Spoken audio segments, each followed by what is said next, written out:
Welcome back. ప్రస్తుతం వైజాగ్ లో AP CM Chandrababu Naidu మాట్లాడుతున్నారు. ఆ లైవ్ చూద్దాం.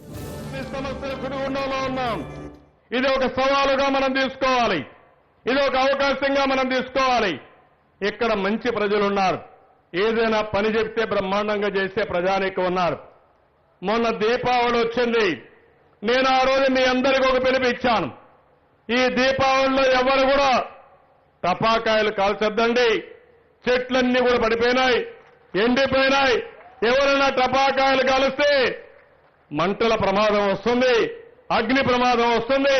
ఎవరిని కాల్చొద్దంటే ఒక్కరు కూడా ఒక్క టపాకాయ కాల్చలేదంటే, క్రాకర్స్ కాల్చలేదంటే మీ క్రమశిక్షణకి మనస్ఫూర్తిగా అభినందనలు. అది మీలో ఉండే క్రమశిక్షణ, అది మీలో ఉండే మంచితనం, మంచిని గుర్తించారు. దానివల్ల మీరు చూస్తే నేను ఒక పిలిపిచ్చాను. ఏదైతే మన బీచ్ రోడ్లో మనందరం కూడా తుఫాన్ని జయిద్దామనే కార్యక్రమంలో కాగడా ప్రదర్శన చేద్దామంటే ఎంత బ్రహ్మాండంగా వచ్చారంటే మొత్తం సముద్రం అంతా కూడా కాగడాలతో నిండిపోయింది. బ్రహ్మాండంగా సంఘీభావాలు తెలియజేశారు, బ్రహ్మాండంగా ముందుకు వచ్చారు. ఈ సహకారాన్ని మీరు పూర్తిగా ఇవ్వండి.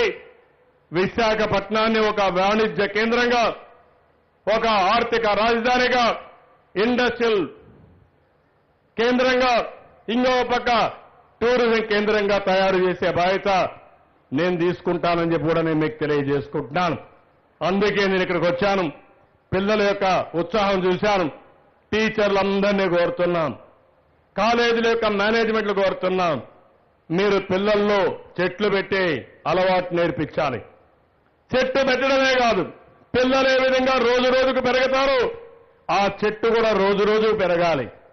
దానివల్ల పిల్లల్లో ఒక సామాజిక స్పృహ వస్తుంది, బాధ్యత పెరుగుతుంది. ఇది మనం చేయగలిగితే భవిష్యత్తులో ఈ ప్రాంతంలో ఎలాంటి ఇబ్బందులు ఉండవు.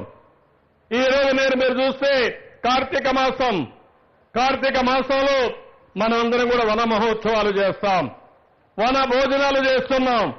ఈ సంవత్సరం అధికారికంగా ప్రభుత్వమే వన భోజనాలను ప్రోత్సహిస్తున్నాం, వన మహోత్సవాలను ప్రోత్సహిస్తున్నాం.